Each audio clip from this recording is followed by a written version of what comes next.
విచిత్రాల నిధి ఓ విధి విచిత్రాల నిధి వింత కథల సారథి ఆశ నిరాశల వారధి నిరంకుశ నిర్ణయాల నిర్దయవానిధి ఓ విధి విచిత్రాల నిధి ఓ విధి విచిత్రాల నిధి.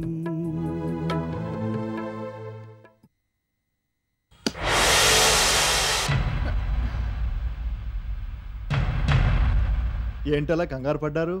నేను పుణ్యమూర్తిని. ఏం లేదు, మనం 2 గంటలకు లేచి బయలుదేరాలి. తొందరగా పడుకుంటే మంచిది. అది చెప్పడానికే వచ్చాను. మీకు ఇక్కడ బాగానే ఉంది కదా?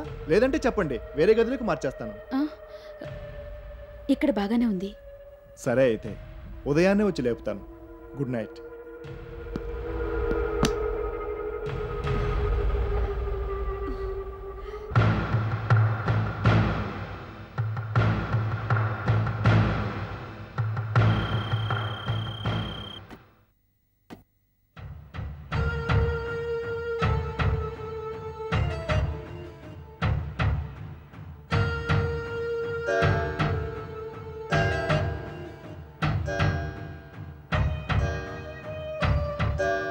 ఇంక వెళ్దాం పదమ్మా.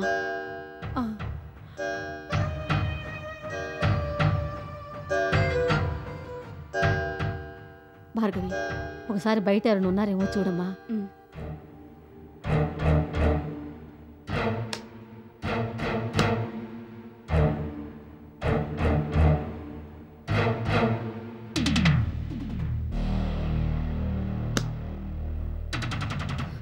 ఎవరూ లేరమ్మా, వెళ్దాం పద.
ఏం చేస్తున్నారు?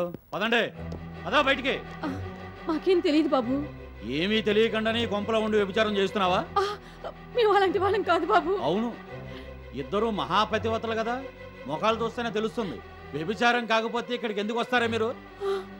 ఇన్స్పెక్టర్, జరిగింది ఏమిటో తెలుసుకోకుండా ఇష్టం వచ్చినట్టుగా మాట్లాడితే మర్యాదగా ఉండదు. సిగ్గు లజ్జ వదిలేసి ఒళ్ళమ్ముకునే దానివి. నీకు మర్యాద ఏంటే? ముందు స్టేషన్ పదా. ఏయ్, ఏంటి అలా దిక్కులు చూస్తున్నావు? పదా. వెళతారా? 2 తగిలించమంటారా? పదండి.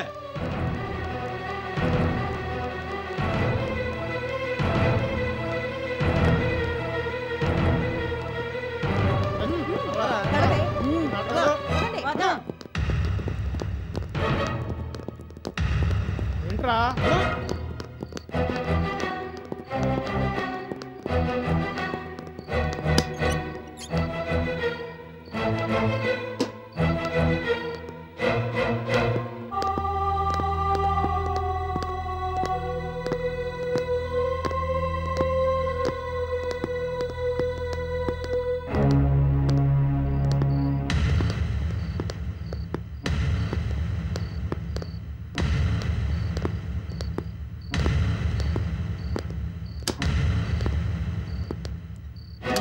ఎక్కండి.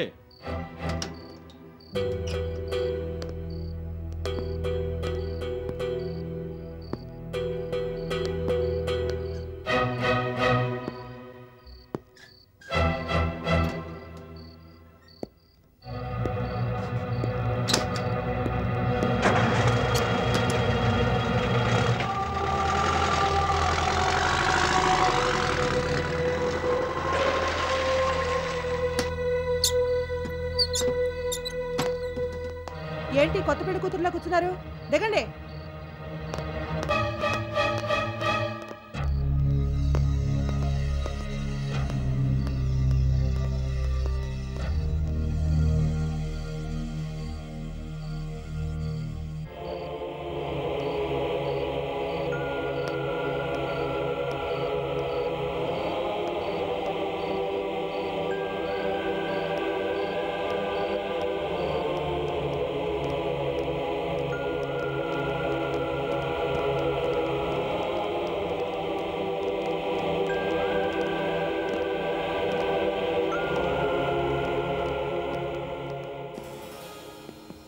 ఏంటే నీకు బొట్టు కాటుకు పెట్టి చెప్పాలా? నిన్ను తీసుకెళ్ళటానికి నీ మొగుళ్ళు ఎవరు రారు కానీ లోపల పద. నువ్వేంటే ఈ వయసులో నీకు ఇదేం పోయే కాలం? కూతురుతో చేరి కులుగుతున్నావు ఏంటి? ఆ చూపు గుడ్లు పీకేస్తాను, లోపల పో. ఓ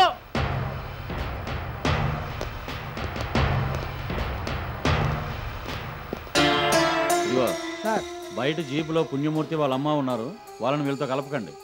సిఏ గారు ఇంట్రాగేట్ చేస్తానన్నారు, వాళ్ళని హెడ్ క్వార్టర్కి తీసుకెళ్తున్నాను. పుణ్యమూర్తి పిల్లలు తప్పించుకుని పారిపోయి వచ్చి కంప్లైంట్ ఇచ్చింది కదా? అవును సార్. ఆ కాపీ ఒకటి ఇవ్వు. Okay sir.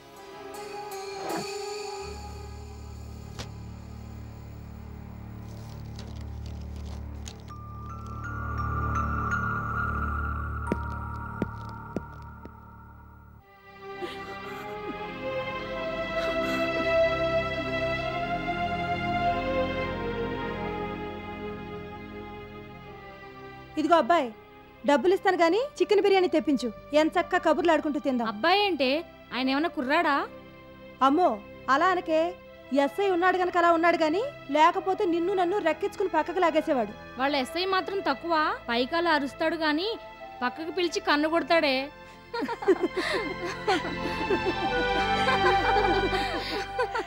కొత్తగా వచ్చినట్టున్నావు, ఏం భయపడకు. 4 రోజులు పోతే అదే అలవాటైపోతుంది. సినిమా స్టార్లా ఉన్నావు. ఆ ఇన్స్పెక్టర్కి లైన్ వేసుకో. బిజినెస్ మళ్ళీ నీ జోలికి రాడు.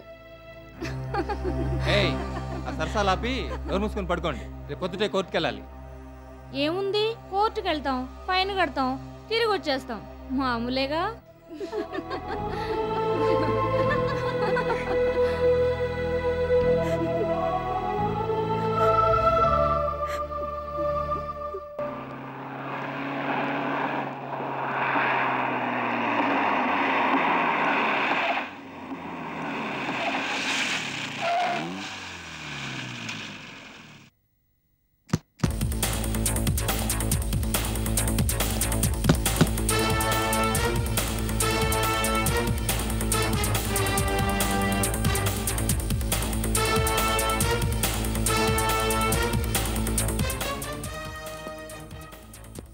అమ్మా వెళదామా?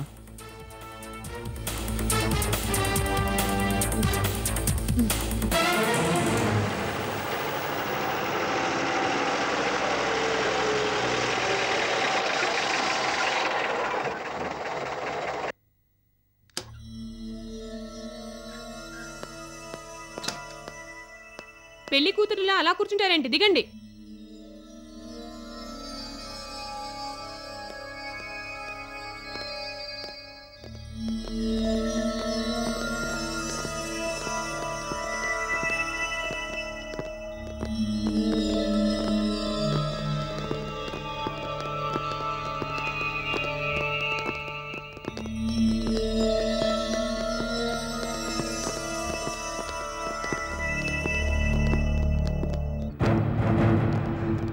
దీపక్, మన భార్గవి.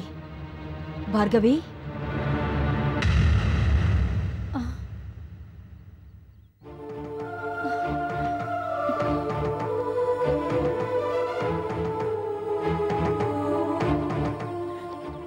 లక్ష్మీదేవి గారు, మాకు అన్యాయం జరిగిపోయింది.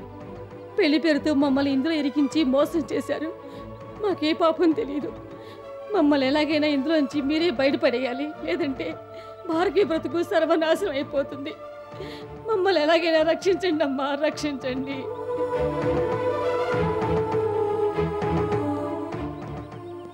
కూతురుతో పాటు నువ్వు దుకాణం పెట్టి నంగనాచిలో నాకేం తెలియదు అంటావేంటి? అదా నడు లోపలికి. అమ్మా, మాకేం తెలియదమ్మా. మమ్మల్ని మీరే కాపాడండి, మమ్మల్ని మీరే కాపాడండి అమ్మా.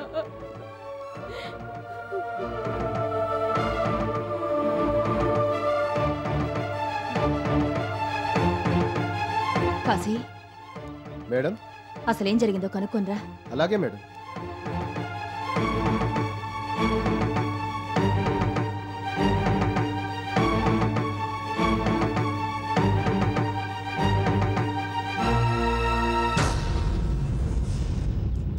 రాత్రి పోలీసులు బ్రోతలోజ్ మీద రైడింగ్ చేశారట. అక్కడ భార్గవి వాళ్ళమ్మ దొరికారట. నో, ఇందులో ఏదో పొరపాటు జరిగింది. భార్గవి అలాంటిది కాదు. కాశీ, మన లాయర్ గారు ఎక్కడున్నారో చూసి ఇక్కడికి తీసుకురా. అలాగే మేడం. ఇప్పుడు లాయర్ గారు దేనికమ్మా? భార్గవిని ఈ కేసు నుండి బయటపడేయడానికి. నీకేమైనా పిచ్చా ఏమిటమ్మా?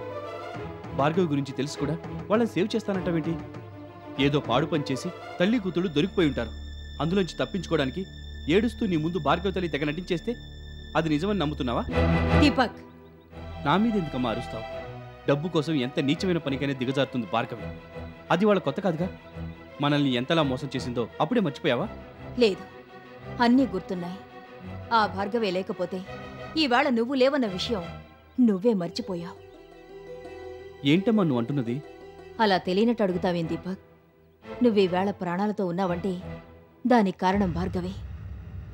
నీకు ఉరిశిక్ష పడినప్పుడు ఆఖరి క్షణాల్లో భార్గవి వచ్చి నిజం చెప్పకపోయింటే నువ్వేమైపోయేవాడివో ఒక్కసారి ఆలోచించు. భార్గవి నిజంగా డబ్బు మనిషి అయితే ఆ రోజు రోజీని ఎదిరించొచ్చి నిన్ను కాపాడవలసిన అవసరం భార్గవికి లేదు.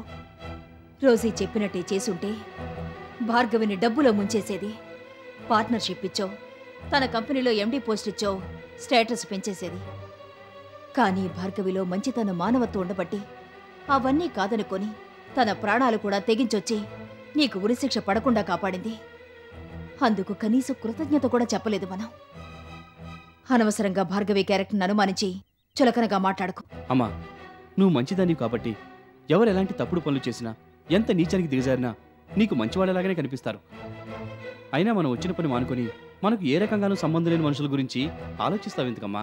దీపక్, నిజంగానే ఏ అభిమానం లేకపోతే భార్గవి నిన్ను రక్షించాల్సిన పని లేదు. రోజు ఈ పని మీదొచ్చినా తెలియకుండానే నీ మీద అభిమానం పెంచుకుంది. ఆ మాటకొస్తే నువ్వు భార్గవిని అభిమానించలేదా? చెప్పు. ఏ అభిమానం లేకుండానే భార్గవితో కలిసి తిరిగావా? ఏ అభిమానం లేకుండానే కారు, సెల్ ఫోన్ లాంటి సౌకర్యాలిచ్చి స్టేటస్ పెంచావా? ఏ అభిమానం లేకుండానే భార్గవి ఇంటికెళ్ళి గంటల గంటలు గడిపావా?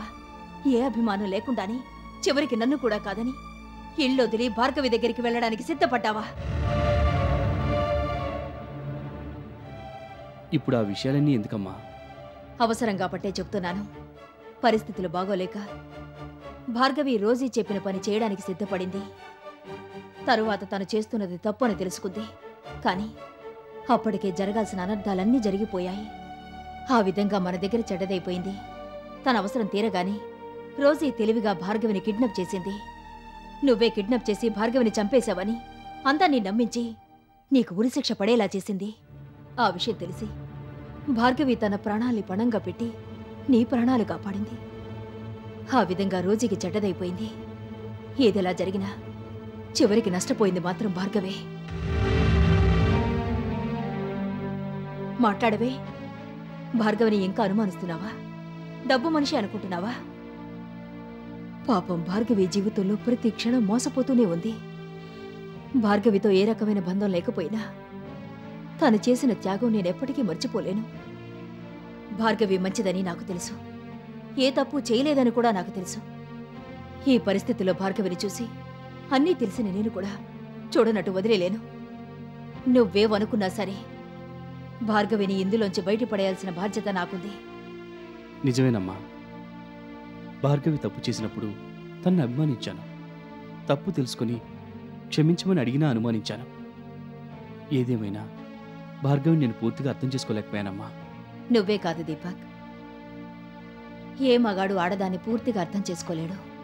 అర్థం చేసుకున్నాననుకుంటాడు. అలాగని నమ్మించడానికి ప్రయత్నిస్తాడు. ఇప్పటికైనా జరిగిన ఏ విషయంలోనూ భార్గవి తప్పు లేదని నువ్వు అర్థం చేసుకుంటే చాలు. Good morning madam. Good morning. మన కేసు రేపటికి వాయిదా వేశారు మేడం. పర్వాలేదులేండి, మిమ్మల్ని దాని గురించి పిలవలేదు. మీకు భార్గవి తెలుసు కదా, ఆ అమ్మాయిని ఏదో కేసులో ఇరికించి అరెస్ట్ చేసి ఇక్కడ తీసుకొచ్చారు. భార్గవి తరపున మీరు వాదించి ఎలాగైనా ఇందులోంచి తను బయటపడేలా చేయాలి. అలాగే మేడం. కాశీ నాకంతా చెప్పాడు. అందుకే ఎస్ఐ గారిని వాళ్ళని తీసుకురమ్మని కాశీని పంపించాను. మేడం, పుణ్యమూర్తి ఇతనే. పుణ్యమూర్తి, నిజం చెప్పు. అందరిలాగే భార్గవిని కూడా పెళ్లి చేసుకుంటాను తీసుకొచ్చావు కదూ? ఏం మాట్లాడమే? అది భార్గవి ఎవరనుకున్నావు? మేడం గారికి బాగా కావలసిన మనిషి. ఆ అమ్మాయి ఎలాంటి పనులు చేయదని మాకు బాగా తెలుసు. నువ్వే మోసం చేసి ఈ కేసులో ఇరికించుంటావు, అవునా? నిజం చెప్తే సరే సరే, లేదంటే నిన్నేదన్నా క్రిమినల్ కేసులో ఇరికించి శాశ్వతంగా జైల్లో ఉండేలా చేస్తాను. అమ్మో, అంత పని చేయకండి సార్. ఆ భార్గవికి కానీ ఆవిడ తల్లికి కానీ ఏ పాపం తెలియదు. జరిగిన దాంట్లో వాళ్ళ తప్పేమీ లేదు. పెళ్లి పేరుతో మోసం చేసి మేమే భార్గవిని తీసుకొచ్చాం. అనుకోకుండా రాత్రి రైడింగ్ జరగడంతో భార్గవి కూడా దొరికిపోయింది. గుడ్. ఇదే మాట నువ్వు ఇప్పుడు కోర్టులో జడ్జి గారి ముందు చెప్పాలి. ఎంత మాట సార్, మీరు ఇంతగా చెబుతుంటే నిజం చెప్పకుండా ఎలా ఉంటాను? అందులోనూ పాపం భార్గవి అమాయకురాలు. చూస్తూ చూస్తూ ఓ ఆడపిల్లకి అన్యాయం ఎలా చేస్తాను సార్? సరే, ఆ మాట మీదే ఉండు. ఇక మీరు వెళ్ళొచ్చు. పదండి మేడం, పదండి.